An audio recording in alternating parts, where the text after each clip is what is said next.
bruxo urbano. Tudo bem? Tudo ótimo, maravilha.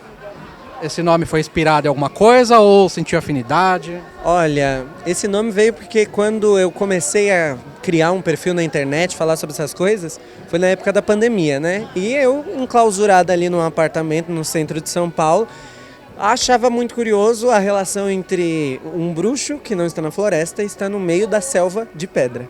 Então, o bruxo urbano entrou aí e eu achei também sonoricamente muito bonito. Então, falou em floresta, tem mais afinidade com a floresta? É a sua bruxaria ou onde você se encontra? Olha, eu costumo me definir como muitas coisas. Eu sou um bruxo tradicional, natural, apocalíptico, odinista e diabólico. Nossa, caótico. Caótico, é o caos. O meu trabalho também é um pouquinho caótico em tudo, assim. E a minha bruxaria, ela vem muito voltada para uma bruxaria libertária, uma bruxaria selvagem, uma bruxaria que é um caminho de autossoberania, autoconhecimento. Para mim, é muito sobre isso. A minha bruxaria, eu costumo dizer que ela é uma floresta escura onde a gente se descobre dentro dela. Na verdade, o escuro não quer dizer que é do mal, né? O escuro, às vezes, é o oculto, né? É aquilo que pode ser colocado, né? É sobre os mistérios, né? É sobre os segredos, é sobre desbravar e desvendar. Porque, para mim, eu até fiz um post uma vez falando sobre o caminho da bruxa. Quando a gente se depara com essa floresta, a gente começa a aprender com ela e a gente descobre qual é o nosso caminho dentro dela, qual é para onde a gente se sente mais confortável, qual é o lugar dessa floresta. E ela é uma floresta escura por guardar esses segredos, esses mistérios, por estar... Somos bruxas, né? Então estamos sob um lugar na sociedade que as pessoas olham pra gente de uma maneira escura. Há uma... foi ensinado dessa maneira, né? As bruxas não é coisa boa, não é coisa do bem, não é coisa de Deus, né? Foi vendido, né? Mas quando a gente entra, a gente sente a magia, a gente sente uma conexão, a gente sente uma resposta da nossa verdade interior. De repente, nossa, isso faz sentido pra mim, tá ecoando. Como isso pode ser ruim? Tem um escritor, que é o escritor de bruxaria apocalíptica que eu gosto muito, chamado Peter Gray, e ele diz: existe uma bruxaria sobre muitos nomes. Eu acho que a bruxa, todas as bruxas em geral, a bruxaria, ela está acima do bem e do mal, como a gente estava até na palestra conversando e o Périco tinha falado. Nós bruxas estamos acima desse conceito de bem e mal, essa guerra não é nossa. E eu acho que dentro desse meio a gente vai se descobrindo, cada uma encontra o seu nome na bruxaria, vai seguindo de acordo com a sua ética, com a sua moral, com os seus instintos, né? Eu acho que a bruxa é uma figura, para mim, que dentro da sociedade ela relembra a nossa humanidade primitiva, onde a gente respeita os nossos sentimentos, os nossos instintos, as nossas vontades, e vai de cada bruxa fazer o que achar melhor, né? Bom, você é o primeiro a falar de bruxaria apocalíptica. O que é isso? O que significa? Bruxaria apocalíptica é um termo trazido pelo Peter Gray, onde ele vai trazer conceitos bem próximos da bruxaria, essa bruxaria visual que a gente encontra de bruxas que fazem sabás, peladas com o diabo e beija a bunda do diabo, não sei o quê. Ele ressignifica tudo isso e traz o apocalipse dentro disso, o caos dentro disso, de uma maneira muito bonita, onde a gente pode seguir a nossa maneira, fazendo o apocalipse na nossa própria vida. Seria filosófico ou alma ao pé da letra, isso que você falou? É mais filosófico. Eu acho que a bruxaria apocalíptica, ela não pode ser definida, porque cada bruxa vai seguir o seu próprio apocalipse, sabe? Eu acho que esse é o principal ponto. Mas é antigo? Sinceramente, eu não conhecia essa... Olha, não é uma tradição propriamente dita, algo formalizado, né? É mais uma conceitualização sobre a bruxaria, uma perspectiva de uma bruxa que e eu me vejo bastante próximo ali dele. O livro dele, inclusive, que é muito bom, é um livro inteiro feito que vai falar sobre história, vai falar sobre prática, mas ele vai falar tudo isso em grandes textos poéticos e enigmáticos, metafóricos, muito metafóricos. E você vai interpretando e se descobrindo ali, vendo o que pega pra você. Eu gosto bastante. A interpretação cabe ao tamanho do nosso entendimento, né? A bagagem que temos, né? Muita coisa acredito que não vai se entender, né? Você não tem o entendimento do que ele está falando, então você não vai entender o contexto, vai ficar muito alegórico, né? Sim, claro. É algo que, assim, eu acho que ele quando escreveu o livro, inclusive, estava bem, ó, das ideias, porque às vezes é bem complicado, você tem que ler, reler e perceber, é sonórico, sabe? Ele conta o texto de uma maneira sonórica, onde você vai captando aquela dança ali contada com uma profundidade muito grande. É um livro muito bom. Ele pega a magia da natureza mais ou magia do caos, magia prática? O que ele se afiniza mais? Ou não tem nada disso? Olha, é mais algo único dele, assim mesmo. Ele é mais uma propagação de uma bruxaria que se segue onde... Então, cada bruxa apocalíptica vai ter a sua afinidade com qualquer coisa. Não há uma regra. Ele propriamente vai falar mais, por exemplo, sobre questões do sabá histórico, ressignificação do sabá histórico, daquele sabá mal falado e maldito, de bruxas que fazem a maior das profanidades, né? Só que dentro disso ele encontra ali, nesse processo, uma beleza dentro da profanidade. Ele tem um manifesto nesse livro que tem algumas partes bem interessantes. Para ele, bruxaria é beleza que é terror. Para ele, bruxaria é uma prática de poder e revolução. Para ele, bruxaria é um recurso dos abusados, dos oprimidos, daqueles que foram abusados. Ele fala isso no livro, daqueles que foram abusados à sombra da cruz. Tem alguma coisa... É que algumas vertentes não tem nenhum tipo de limitação, né? Pode ser feito tudo. Tem alguma coisa que ele fala, não pode fazer isso? Tem alguma regra que... Não é algo... Eu acho que, na verdade, é bem o contrário disso. Não é... Porque não chega necessariamente a ser uma tradição, é mais uma perspectiva. Ele vislumbrou alguma coisa, né? Ele, inclusive, fala sobre o fato de que ele não se coloca sobre títulos e não tem pretensão de ser o rei dos bruxos ou algo do tipo. Inclusive, ele traz uma observação bastante igualitária sobre as pessoas, sabe? Então, para ele, não se tem esse espaço. E para mim também não. Eu acho que toda bruxa tem que fazer o que prefere fazer. É que no final a balança interna, né, do bem e do mal ali, ou do que é para ela é certo ou errado, é que vai... Se ela aceita, se ela vê que aquilo não está incomodando ou atrapalhando ninguém, tá tudo bem, né? Sim. Nesse livro, inclusive, ele fala sobre a bruxaria ser a heresia das heresias. A bruxa é uma figura de subversão, uma figura de revolução. Para mim, né, também, é uma figura que muitas vezes incomoda. Ele fala sobre o fato de que você pode encontrar a bruxaria no fim de um dedo apontado. E no fim de um dedo apontado, você encontra indisciplina e rebeldia. E eu acho que, seja no espaço onde a gente está, nós vamos estar sempre em contraponto ao que a sociedade construiu. Nosso viés seja ser uma bruxa natural que respeita a natureza, porque nossa sociedade não é assim. Né? Ele, inclusive, fala... Já é rebeldia, né? Exatamente, esse é um ponto de rebeldia. Ele fala que a bruxaria se vira contra uma sociedade que sabe o preço de tudo, mas não sabe o valor de nada. Parece que é uma leitura maravilhosa, né?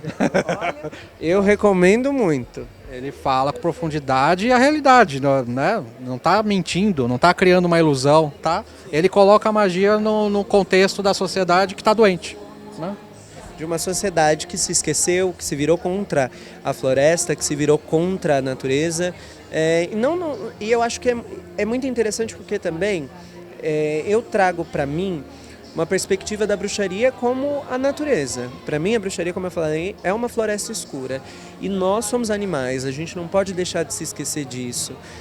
Para mim, a bruxaria é um espaço onde a liberdade é o que se tem de melhor. E dentro dessa liberdade, a gente encontra o nosso caminho, os nossos prazeres e dá vazão aos nossos instintos. Aprende a dizer não, aprende a dizer sim, aprende a fazer as coisas da forma como o nosso coração manda. Eu acho que a bruxaria ela fala muito sobre o nosso coração. Você dá curso nesse contexto filosófico? Você dá curso de magia com esse contexto? Como é que tá? Hoje eu tenho alguns projetos, né? Eu ensino, eu dou mentoria para bruxaria, não é curso. Eu dou aulas sobre bruxaria dentro da mentoria, mas a mentoria ela busca desenvolver cada bruxa em seu caminho. Então os meus mentorandos vêm até mim, eles me perguntam coisas, a gente nunca sabe de tudo, né? Então eu falo que eu sou mentor, mas a gente compartilha, eles compartilham comigo e eu compartilho com eles. E dentro desse projeto a gente desenvolve as habilidades mediúnicas de cada um, aquilo que eles buscam desenvolver, onde eu vou passar os exercícios, e vou trazendo aí essa perspectiva de bruxaria, de aula sobre magia e essa bruxaria libertária. Você ouve a verdade daquele e ajuda a desenvolver os talentos natos ali. Exatamente. Então se a pessoa ela já tem uma algo que, por exemplo, ligue a ela clarevidência, clareolfatia, magia onírica, a gente vai buscar desenvolver isso, porque eu acho que falta um pouco disso, porque eu não acho que para a bruxaria a gente tem que levar um ensino muito acadêmico e regrado como a gente tem nas escolas, onde a gente senta e aí a gente aprende aquilo ali que está pré-estabelecido para que nós aprendamos. Não, cada mentorando meu é livre para buscar o que eles quiserem. Se eles quiserem fazer coisas que eu acredito que não sejam coerentes, a menos que eles me peçam a minha opinião, eu não me envolvo.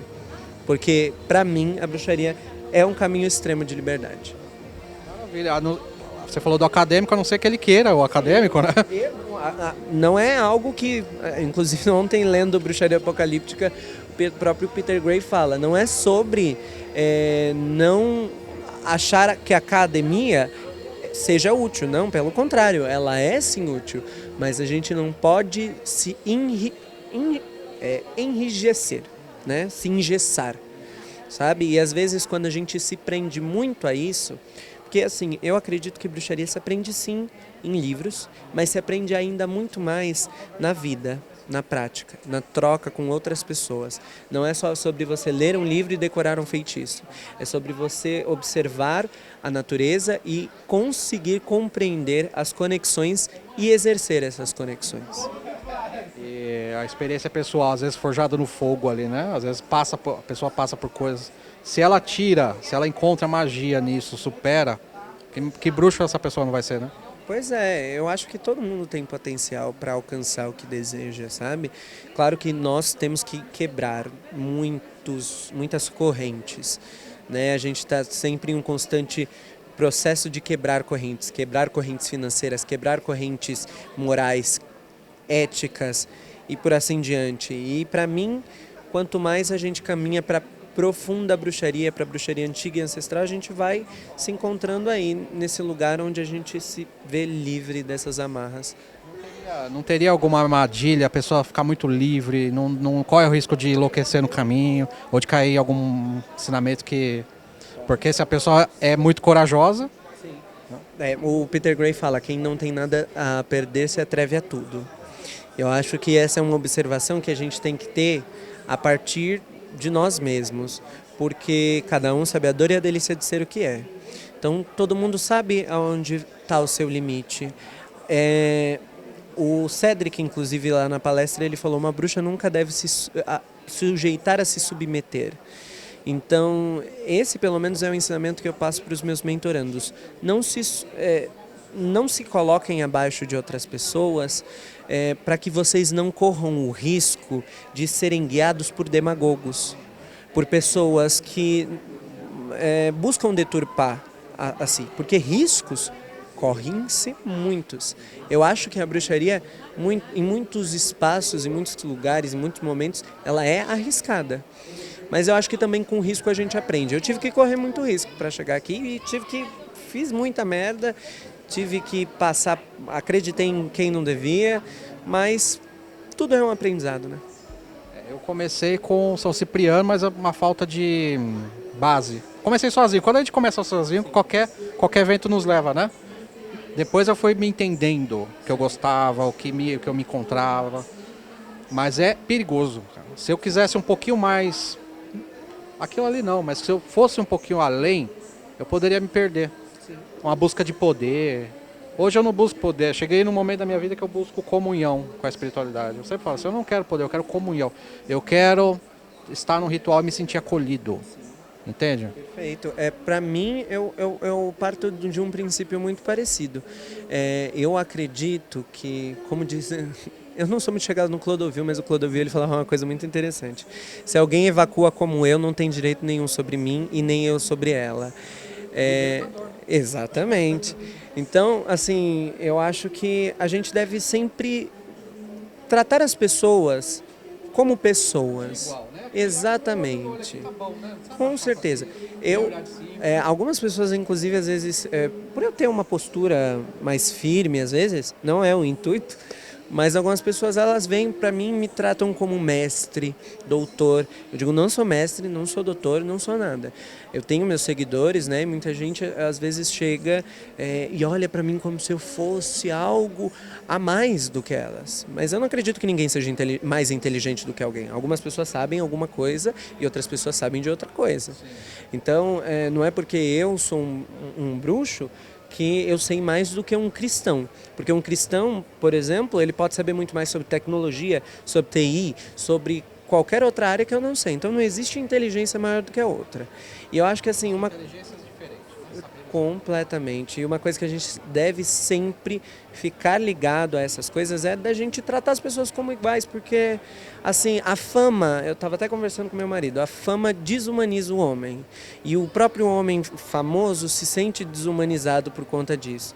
E a gente não pode desumanizar as pessoas ainda são humanas, e não importa quantos anos elas possam ter de bruxaria, qual é a prática que essa pessoa exerça ou quantos países ela foi visitar.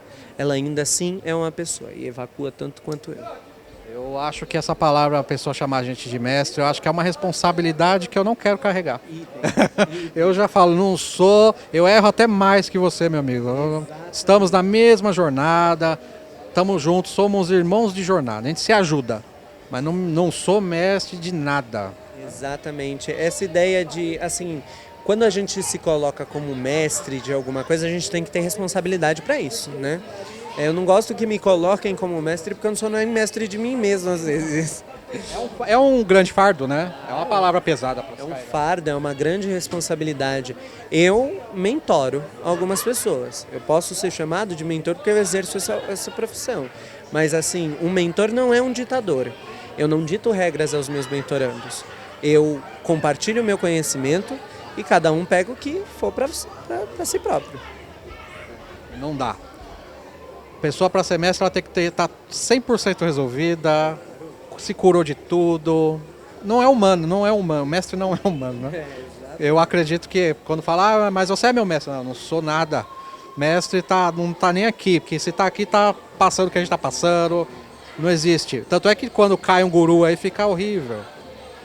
Se ele fosse só humano, sem esse título, ninguém ia dar a mínima. Aí ele tem o direito de errar. Exatamente. E assim, eu sou tão humano quanto qualquer um, graças aos deuses. Para mim, essa ideia de uma bruxaria hierárquica chega a me incomodar. Peter Gray fala, a bruxaria não é hierárquica, ela é rizomática.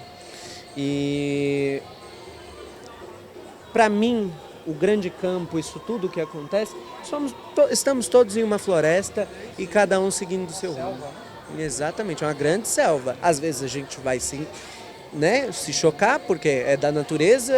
O caos ocorre, né? Claro, a natureza é cíclica, tudo é dual, a gente tem dia e noite, morte e nascimento. Então a dualidade vive dentro de nós. O problema muitas vezes é que nossa civilização e sociedade, muitas vezes, eu acredito que deturpou bastante essa questão. Fez com que a gente deixasse de ser tão humanos. Mas no final das contas, todo mundo, quando a gente bota a cabeça no travesseiro, nós temos tantos problemas quanto os outros. Bruxo Urbano, como é que as pessoas te encontram? Como é que encontra seus cursos? Tem um site ou é na rede social? Como é que funciona aí para te encontrar? Olha, para me encontrar é Bruxo Urbano em todas as redes.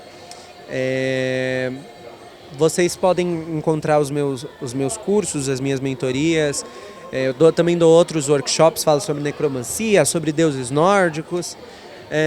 No meu Instagram mesmo, agora a gente vai alterar um pouco as plataformas aí, mas até agora, então você pode me encontrar lá, pode mandar DM, eu converso com todo mundo. Tem uma galera que chega às vezes e fala assim, ai, vou te mandar uma mensagem aqui, mas acho que você nem vai ver. Falou, eu vejo todas, que eu... Se eu puder, pego todas. Exatamente, vejo, respondo. Senão não teria sentido, né? Pra que eu vou fazer isso se eu não puder trocar conhecimento? É muito bom falar com as pessoas. Sim, claro. Eu acho que é o único momento genuíno do dia que a gente pode ser a gente, porque é difícil no dia a dia Sim. a gente poder exercer expressar a magia. Por exemplo, onde eu moro são católicos evangélicos, não tem como. Na internet eu consigo ser o mesmo, é muito gostoso encontrar pessoas que se afinizam conosco, né? E esses eventos são mais raros, mas, né, é nesse momento que você vai assim buscar um pãozinho na padaria? Olha, eu vou. Pior que eu vou. Assim, não sempre porque eu moro em cima de uma padaria, então na maioria das vezes eu vou de pijama. Mas para qualquer canto que eu vou, eu tô andando assim, o povo acha que eu sou Satanás andando na rua, porque as pessoas saem andando. O primo do Toninho do Diabo. Sabe, a gente tava falando que bruxaria é rebeldia, né? E há alguns atos rebeldes são muito simples. Eu sempre ando assim quando eu tô saindo pra ir pros lugares, pra ir pra casa de parentes, todo mundo me acha esquisitão. Mas eu sempre faço questão de fazer uma rebeldia, que é quando eu sempre alguém no metrô, no ônibus, em algum lugar me pede dinheiro, eu já tenho dinheiro guardado já para dar para essas pessoas. Porque dentro de todos aqueles santos, o único demônio é quem ajuda. Então isso por si só já é um ato de rebeldia que eu gosto muito de fazer todo dia. Ser diferente já é um ato de rebeldia, que absurdo, né? Pois é. Faz parte, né? Nossa sociedade é um pouco engessada, mas a gente está pluralizando mais as coisas. Do tempo que eu comecei, olhando agora, poxa, melhorou muito, viu? Porque antes nem se tinha, não tinha base, era muito pouco, né? Então a gente vê que realmente multiplicou, alguns filmes ajudaram, né? Pode não ser o melhor filme, mas ajudou, né? A espalhar, as pessoas conhecerem. E poder expressar a própria espiritualidade é olha, quando a pessoa fizer isso, que a maioria das pessoas estão recatadas, né? Então ali, tá lá dentro dela. A hora que ela colocar isso pra fora, pode ser magia, pode ser o que for. Se bater na verdade dela, é revolucionário. Eu acho que cada pessoa é um universo, cada um tem uma história. Descartes fala que penso, logo existo, né? Essa é a única certeza que ele tinha, da sua própria consciência. Se a gente for olhar a partir dessa ótica, a única coisa que a gente tem direito, de alguma forma, é sobre a nossa vida, sobre o nosso caminho. A única verdade que a gente consegue ter é sobre aquilo que a gente viveu, viu e experienciou. E eu acho que dentro da bruxaria a gente tem que levar isso muito a fio para fazer do nosso caminho um universo mágico onde a gente se encontra, porque ninguém mais vai colocar a cabeça com a gente no travesseiro, vai descansar com a gente no travesseiro. Então, eu acho que a bruxaria, ela dá essa autossoberania, como eu falei, sobre si próprio, onde a sua própria vida se torna uma aventura mágica. Maravilha. Professor Urbano, prazer, meu querido. Gratidão, viu, pela sua participação. Espero que você goste do vídeo depois. Espero que visite o canal. Visitarei sim, inclusive. Oi, tia. Tudo bem? Sei que você gosta muito dele.